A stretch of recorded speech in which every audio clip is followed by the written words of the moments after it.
ଜାଣିଲ ସାଙ୍ଗମାନେ, ଆଜି କିଛି କାମ ନାହିଁ, ଭାବୁଛି ଆପଣଙ୍କ ସହିତ କିଛି କଥା ହେବି। କାହିଁ କହିଲେ, ଆପଣ ଆଜି ରାକ୍ଷୀ ପୂର୍ଣ୍ଣମୀରେ ଯାହାର ଭାଇ ପାଖରେ ଅଛି ସେ ରାକ୍ଷୀ ବାନ୍ଧି ଖୁସି ହେଇଥିବ, ଯାହାର ଭାଇ ପାଖରେ ନାହିଁ ସେ ରାକ୍ଷୀ ବାନ୍ଧି ପାରିନଥିବ, ଦୁଃଖରେ ଥିବ। ତାରି ଭିତରେ ଆମେ ସବୁବେଳେ ଆପଣାର ଲୋକଙ୍କୁ ଖୋଜିବାଟା ଠିକ୍ ନୁହେଁ।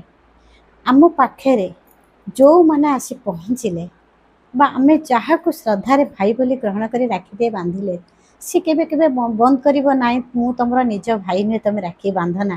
ରାକ୍ଷୀ ଗୋଟିଏ ଏଭଳି ଜିନିଷ, ଆମ ଝିଅ ପିଲାମାନଙ୍କର କୁମାର ପୂର୍ଣ୍ଣମୀ ଅଛି, ରଜ ଅଛି, ସବୁବେଳେ ସେମାନେ ଖୁସି କରୁଛନ୍ତି, କିନ୍ତୁ ପୁଅମାନଙ୍କର କିଛି ବି ନାହିଁ। ସେ ଅନେଇଥିବେ ସେଇ ରାକ୍ଷୀ ପୂର୍ଣ୍ଣମୀ। ଆଉ ଯିଏ ଟିକେ ରାକ୍ଷୀ ବାନ୍ଧିଦେଲା, ହୁଏତ ସେ 5 ଟଙ୍କାର ରାକ୍ଷୀ ହେଉ, ମନ ଉଠୁଥାଏ, ସେ ନିଜର ଭାଇ ହେଉ କିମ୍ବା ପର ହେଉ, ସେ କେବେ ମନା କରେନି ଯେ ତୁ ମୋର ନିଜର ଭଉଣୀ ନିଏ। ସେମିତି ଆଜି ଗୋଟିଏ ଆମର ଏଇଠି ଘର ଆଗରେ ଗୋଟିଏ ମୋର ଭଉଣୀ ଜଣେ, ତାଙ୍କର ଭାଇର ଆକ୍ସିଡେଣ୍ଟ ହେଇଥିଲା, ଗୋଡ଼ଟା ତାଙ୍କର ଭାଙ୍ଗି ଯାଇଥିଲା, କି କହୁନଥିଲେ ସେ ଚାଲିବେ ବୋଲି, ଆଜି ସେ ଚାଲିଥିଲେ। ଆଜି ମୁଁ ଭିଡ଼ିଓ ଛାଡ଼ିଥିଲି, ଆପଣମାନେ ସମସ୍ତେ ଦେଖିଛନ୍ତି, ସମସ୍ତେ ଖୁସିରେ ଶ୍ରଦ୍ଧାରେ, ପ୍ରାୟ ଆମ କଲୋନୀରେ ବହୁତ ଲୋକ ତାଙ୍କଠି ରାକ୍ଷୀ ବାନ୍ଧିଛନ୍ତି। ଛୋଟ ଭାଇଟିଏ ମୋର, ସେ ତାଙ୍କର ହେଲେ ସେ କେବେ କହିନି ନାଇଁ ନାନୀ ମୁଁ ତୁମ ହାତରୁ ବାନ୍ଧିବିନି। କି ରାକ୍ଷୀ ପୂର୍ଣ୍ଣମୀରେ କିଏ ବନ୍ଦ କରିବ? କେହି ବନ୍ଦ କରିପାରିବେନି।